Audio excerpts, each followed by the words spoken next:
Hello and welcome to part 2 of my February 2019 Blu-ray update video, and this is an animation attack. There is 6 animated Blu-rays to show you and to talk about that I didn't even really realize I'd picked up.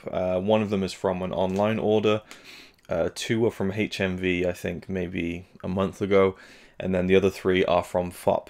So I just looked and thought, oh, there's actually like quite a lot of animated films here. Let's lump them all into one concise animation-centric video. I'll leave that quasi-flub in for free.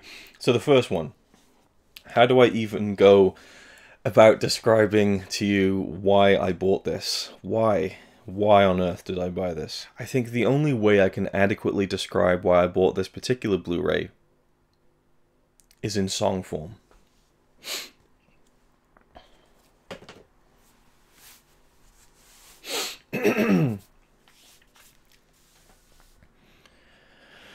I wanna be the very best, like no one ever was.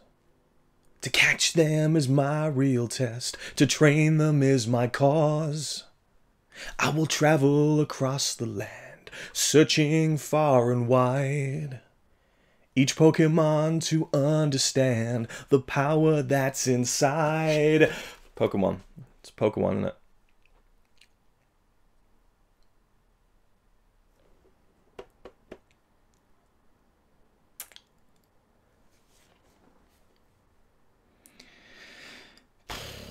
Alright, so this was going really cheap. It's a steelbook of the first 3 Pokemon movies, which is Pokemon the first movie, Pokemon the movie 2000, and Pokemon 3 the movie. Do you remember people were calling movies like something 2000, like it was such a incredible thing?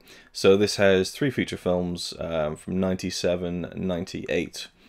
Yeah, I was a huge Pokemon fan as a kid growing up, and this it's just like an oddity to me. It was like £4. I thought, I want to see that movie again. So for me, not to go into a whole Pokemon spiel, but I was like a big fan of Pokemon, particularly the cards.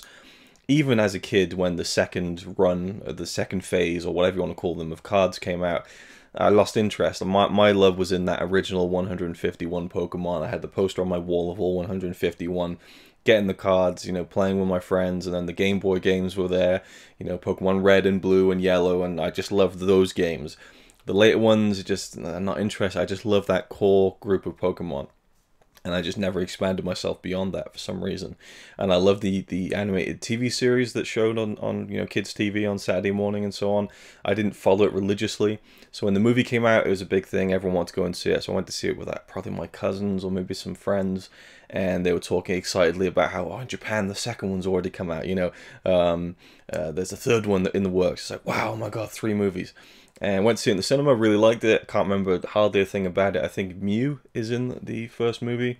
Actually, if these films are from 97 and 98, that just is funny that there was a movie that came out in 1998 called Pokemon 2000. But again, the hype around the millennium was crazy, even years before it actually happened. So yeah, I've seen the first one. I haven't seen the other 2. And honestly, I am just really intrigued to check it out and see if it brings back any nostalgia for £4. I think it was £4.09. I think it's worth it's a gamble to see how I'm going to feel about it. You know, again, it could be a complete dud, and I won't watch other ones. I don't know, but then I can sell it on to someone who really wants it. So there we go, Pokemon, the collector's edition, 3-movie set.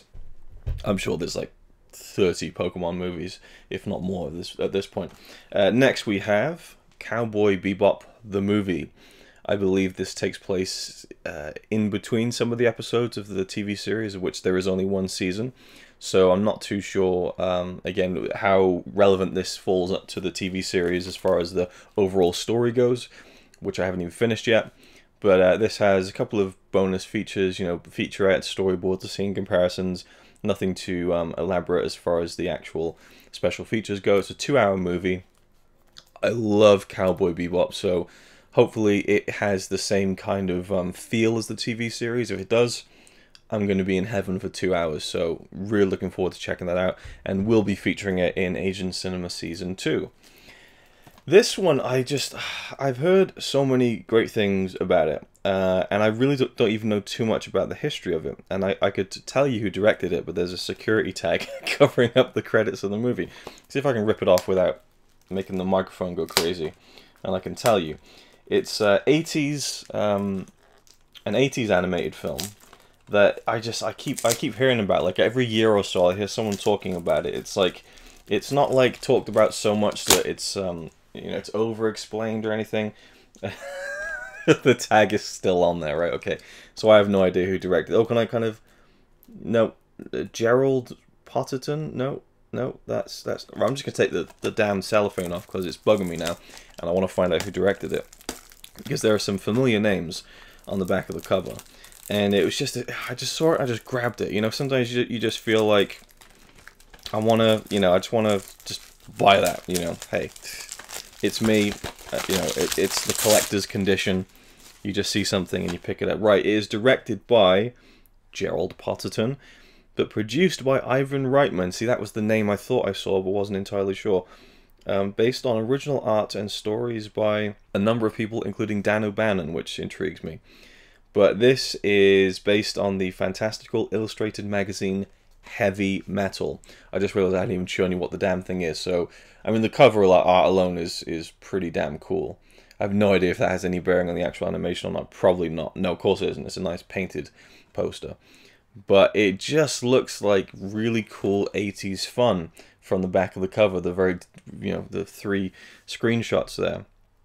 And, the story just kind of grabbed me. And, soundtrack by Black Sabbath, Blue Oyster Cult, Stevie Nicks, Journey, and includes the character voices of John Candy and Harold Ramis. Like, I really just don't know too much about this film, but everything about it is drawing me in. Sex, crime, and rock and roll.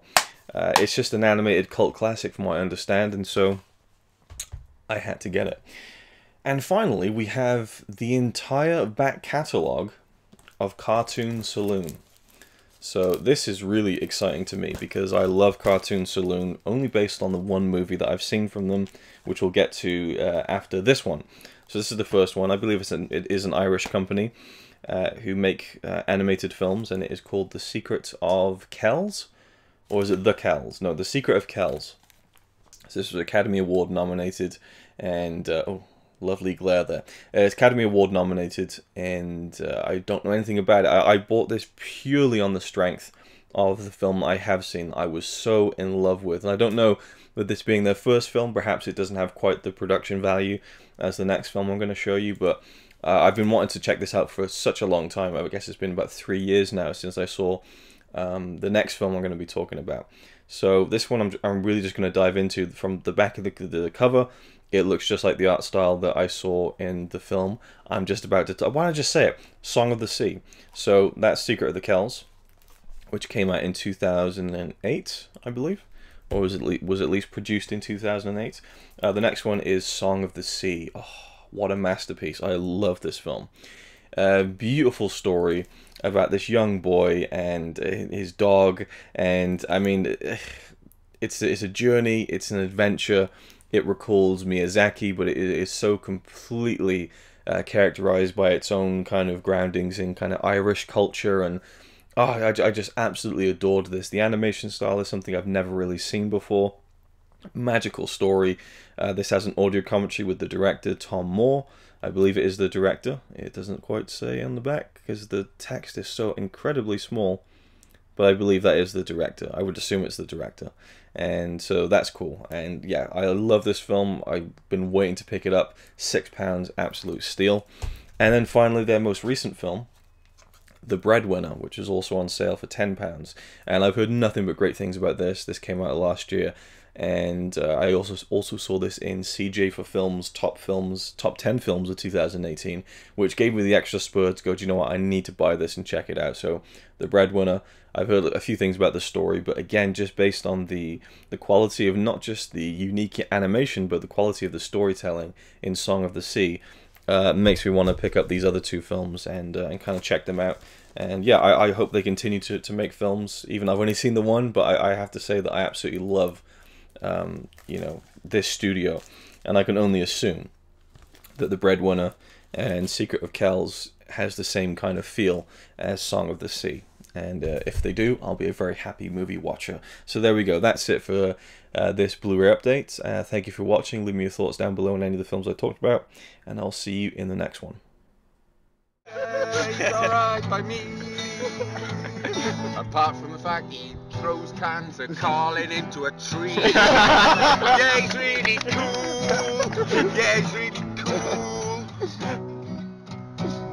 But he's not quite as cool as you.